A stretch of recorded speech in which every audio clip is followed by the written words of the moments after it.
हजूर वाला मैं हूं मोहम्मद वसीम साले एडवोकेट। इस वीडियो के अंदर आपको प्रोनोट के बारे में बताया जाएगा कि प्रोनोट क्या होता है और प्रोनोट को किस तरह करवाया जाता है।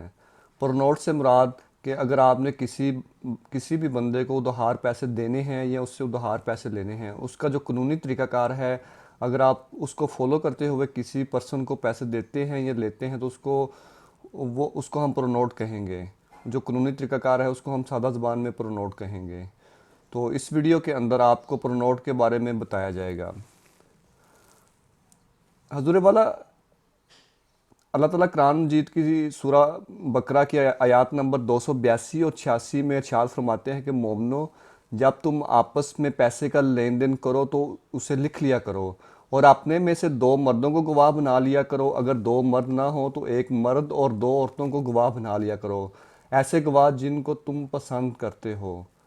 तो हजूर वाला अल्लाह ताला कुरान मजीद के अंदर इरशाद फरमा रहा है कि पैसे का जब भी लेन देन करें तो दो गवाहों की मौजूदगी में उसको लिख लिया करें।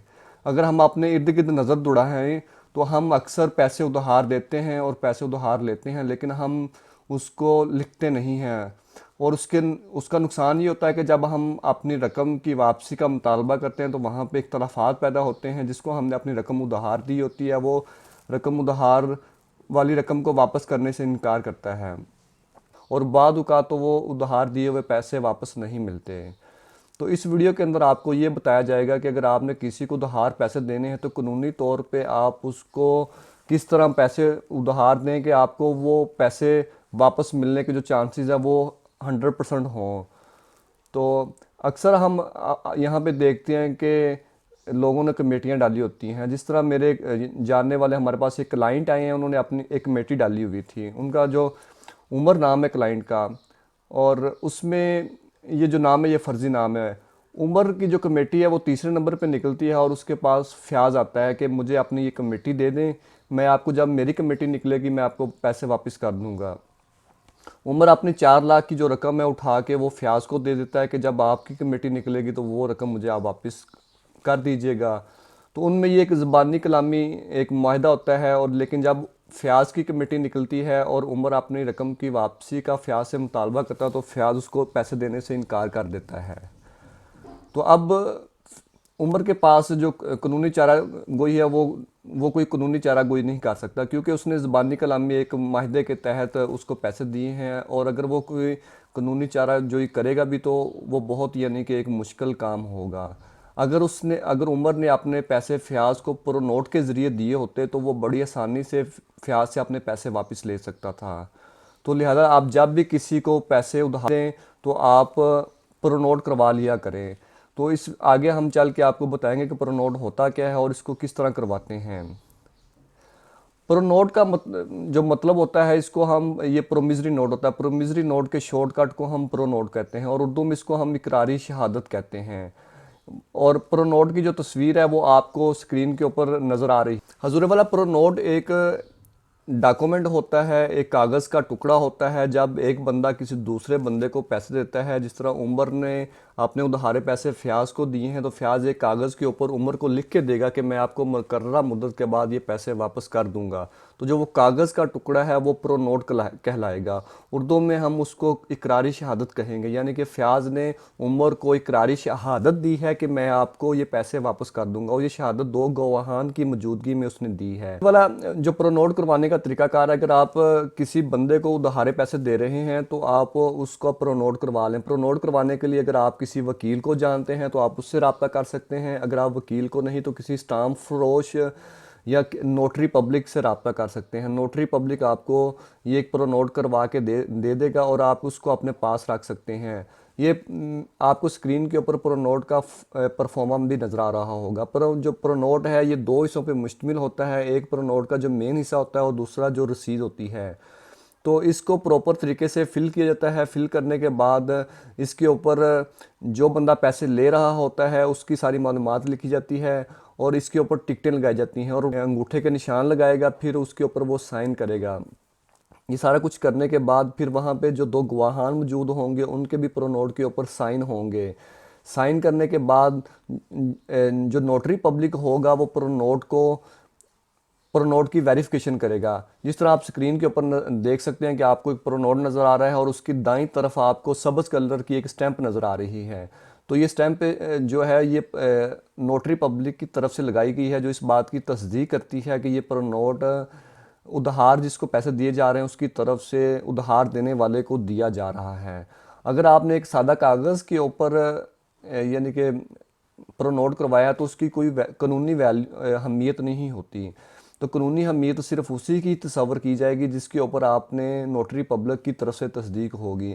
जब नोटरी पब्लिक इसको तस्दीक कर देगा तो फिर उसके बाद जो नोटरी पब्लिक होगा इसको अपने रजिस्टर्ड के ऊपर लिखेगा। आपको स्क्रीन के ऊपर एक रेड कलर का रजिस्टर नज़र आ रहा है। जब आप प्रो नोट करवाएंगे तो इस प्रो नोट की एंट्री इस रजिस्टर के ऊपर होगी। इस रजिस्टर के ऊपर आपको एक नंबर लगाया जाएगा, जिस तरह इस प्रो नोट के ऊपर भी आपको एक नंबर नज़र आ रहा है स्क्रीन के ऊपर। इसी तरह ये जो जब आप प्रो नोट करवाएंगे तो आपका जो प्रो नोट है उसको इस रजिस्टर के अंदर दर्ज किया जाएगा। जब आप इसको इस रजिस्टर के अंदर दर्ज करवा लेंगे तो इसके बाद आप कानूनी तौर पे इसको इस्तेमाल कर सकते हैं। जब आपको उधार पैसे वापस नहीं मिलेंगे तो आप अदालत के थ्रू ये पैसे वापस ले सकते हैं। अच्छा, इसमें एक चीज़ ये है कि अगर आप प्रो नोट के जो आप पैसे उधार दे रहे हैं उसमें आप सूद भी लेना चाहते हैं तो आप सूद भी ले सकते हैं। ये जो प्रो नोट का फॉर्म नज़र आ रहा है इसके अंदर अगर आप देखें, जो तीसरी लाइन है उसके अंदर लिखा है कि फीसदी माहवार के हिसाब से, यानी कि अगर आपने सूद लेना तो आप जिस शरह से सूद लेना चाह रहे हैं वो शरह यहाँ पे लिख दी जाएगी कि आप इस शरह से सूद लेना चाह रहे हैं। सबसे इम्पोर्टेंट जो चीज़ इसके अंदर होती है प्रो नोट करवाते वक्त तो वो इंडोर्समेंट होती है। इंडोर्समेंट क्या होती है? फ़र्ज़ किया कि उमर ने फ़याज़ को उधारे पैसे दिए हैं और फ़याज़ ने कहा कि मैं 3 महीने के बाद उमर को वापस कर दूंगा, लेकिन 3 महीने के बाद जो फ़याज़ है वो उमर को पैसे वापस नहीं करता। तो उमर का ये राइट बनता है कि वो अदालत से रजू करे और अदालत को ये बताए कि फ़याज़ मुझे पैसे वापस नहीं कर रहा, तो लिहाजा मुझे पैसे वापस दिलवाए जाएँ। तो अदालत में रजू करने से पहले एक इंडोर्समेंट करवानी होती है। इंडोर्समेंट से ये मुराद होता है कि जिस नोटरी पब्लिक से आपने ये प्रो नोट बनवाया है उस नोटरी पब्लिक के पास जाएंगे। वो नोटरी पब्लिक और 2 गवाहान मिल के जिस बंदे को आपने उधारे पैसे दिए हैं उसके पास जाएंगे और उसके पास जाके उसको वो प्रो नोट दिखाएंगे। उमर ने फ़याज़ के पास जाएगा, उसको प्रो नोट दिखाएगा। नोटरी पब्लिक फ़याज़ को कहेगा कि आपने ये प्रो नोट करवाया, लिहाजा आप पैसे वापस करें। तो उस वक़्त जब वो नोटरी पब्लिक उसके पास जाएगा, उसके पास जाने का जो प्रोसीजर होगा, जो 2 गवाह होंगे तो उसको हम इंडोर्समेंट कहते हैं। यानी कि वो इस बात की तस्दीक हो जाती है, नोटरी पब्लिक इस बात की तस्दीक करता है कि वाकया ही इन्होंने पैसे उधारे लिए हैं और इस प्रो नोट के थ्रू इन्होंने पैसे लिए हैं। तो इसका आपको शॉर्टकट ये बताते हैं कि जब भी आप प्रो नोट करवाएं तो प्रो नोट अल्लाह ना करे कि आपको जिसको पैसे उधार दे रहे हैं वो पैसे वापस नहीं करता आपको, तो उसकी इंडोर्समेंट करवाना काफ़ी मुश्किल काम होता है, क्योंकि ना तो नोटरी पब्लिक आपके साथ जिसको आपने पैसे उधार दिए उसके पास जाएगा, ना 2 गवाहान को वहाँ पे लेके जाना मुमकिन होता है। तो उसका हल ये होता है कि जब आप प्रो नोट करवा रहे हो तो उसकी बैक साइड के ऊपर जिस बंदे को आप पैसे उधारे दे रहे हैं उसके साइन और अंगूठा लगवा लें।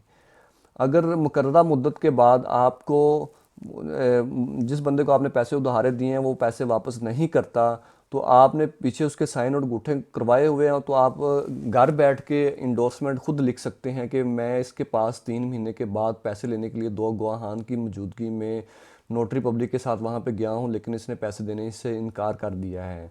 तो आप ये स्टेटमेंट खुद लिख लेंगे, साइन और सिग्नेचर तो आपने पहले ही करवाए होंगे, तो आप इस तरह की यानी कि बाद में उसकी इंडोर्समेंट करवाने के लिए आपको ज़्यादा जलील नहीं होना पड़ेगा। तो आप ने ये कोशिश करनी है कि आप इंडोर्समेंट को पहले ही करवा लें। जब आपकी इंडोर्समेंट हो जाएगी तो आप अदालत से आसानी से रजू कर सकते हैं। हजूर वाला, जब भी आप उधार पैसे दें तो इस चीज़ का ख्याल रखें कि आप प्रो नोट करवा लें, क्योंकि प्रो नोट जब आप करवा लेंगे तो वो आपके उधारे पैसों की कानूनी हैसियत हो जाएगी। आपके पास एक सबूत होगा जिसके थ्रू आप अदालत से रजू करके वो पैसे वापस ले सकते हैं। आमतौर पे जो प्रो नोट होता है इसके जो करवाने का ख़र्चा आता है वो 1500 रुपये से लेके 2000 रुपये और 3000 रुपये तक इसका ख़र्चा आता है। वो डिपेंड करता है कि आपने कितनी रकम करवाना है। पूरे वाला, जब भी आप पैसे दें तो आप कोशिश करें कि आप प्रो नोट करवा लें। इसके ऊपर 1500 से 2000 रुपये या 2500 रुपये तक आपका खर्चा आएगा, लेकिन आपकी जो रकम की वापसी है वो यकीनी हो जाएगी। अगर आपने जिसको उधारे पैसे दिए हैं वो आपको पैसे वापस नहीं करता, तो आप प्रो नोट के थ्रू वो पैसे वापस ले सकते हैं। तो उधार जहाँ पे आप 3-4 लाख रुपए या इससे ज़्यादा अमाउंट उधार दे रहे हैं, वहाँ पे अगर आप 2000 रुपये या 2500 रुपये का प्रो नोट करवा लेंगे तो आपके लिए एक तरह की सिक्योरिटी हो जाएगी, आपको वो पैसे वापस मिल जाएंगे। अगर आपको ये वीडियो पसंद आए तो आप इसको लाइक करें और यूट्यूब के चैनल को सब्सक्राइब करें और इस वीडियो को दूसरों के साथ शेयर करें। अगर आपको किसी भी तरह की कोई भी कानूनी तौर पे रहनुमाई चाहिए तो आप व्हाट्सएप पे मैसेज कर सकते हैं। स्क्रीन के ऊपर आपको व्हाट्सएप का नंबर नज़र आ रहा है, इस नंबर के थ्रू आप रब्ता करके कोई भी रहनुमाई ले सकते हैं। अगर आपको कोई भी मुश्किल दरपेश आ रही है तो आप इस नंबर के थ्रू रब्ता करके रहनुमाई ले सकते हैं।